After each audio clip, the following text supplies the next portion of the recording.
bawat isa sa atin. Ay magbibigay luwalhati ang ating mga ina sa ating Diyos.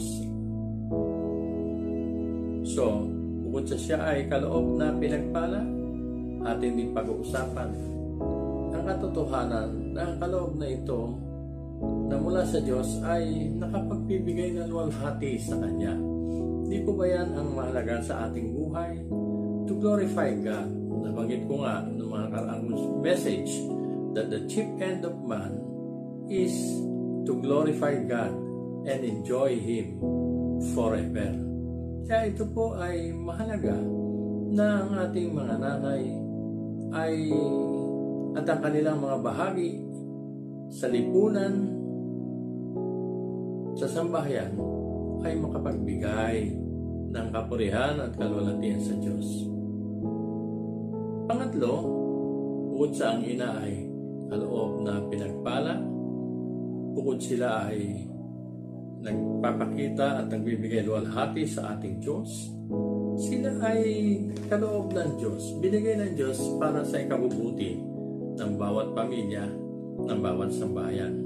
So napakabigat ng gift na ito, napakamahalaga nitong kaloob na ito, ang ating mga ina, no?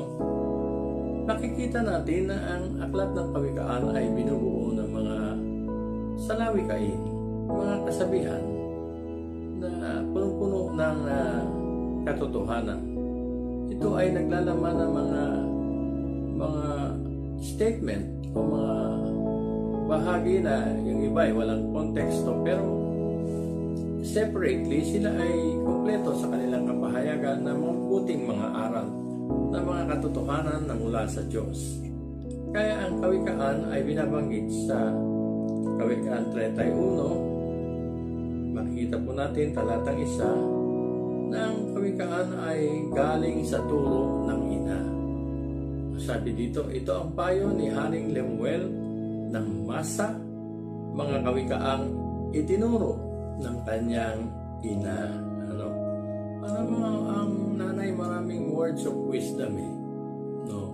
So minsan ngayon naalala ko na yung mga sinabi ng nanay ko sa akin, at sa dami nito ay hindi ko nga maisa-isa, pero ang mga ito ay mga words of wisdom na nagbigay ng gabay sa akin, nag-guide sa akin, mga sinasabi niya na noon ay masakit sa aking tainga, sa aking pandinig, at tinuturing kong mga sermon na hindi ko gustong marinig. Subalit ito pala ay mayroong mga kapakinabangan. And later on, marirealize ko na importante ang mga ito. No?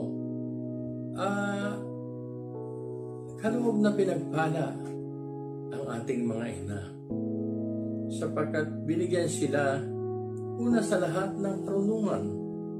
May mga words of wisdom na nanggagaling sa kanila.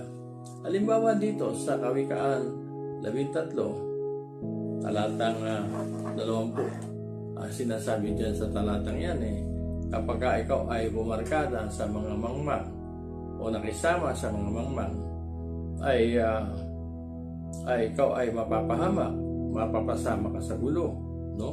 Pero kung ang makikisama ka naman sa mga matatalino, ikaw naman ay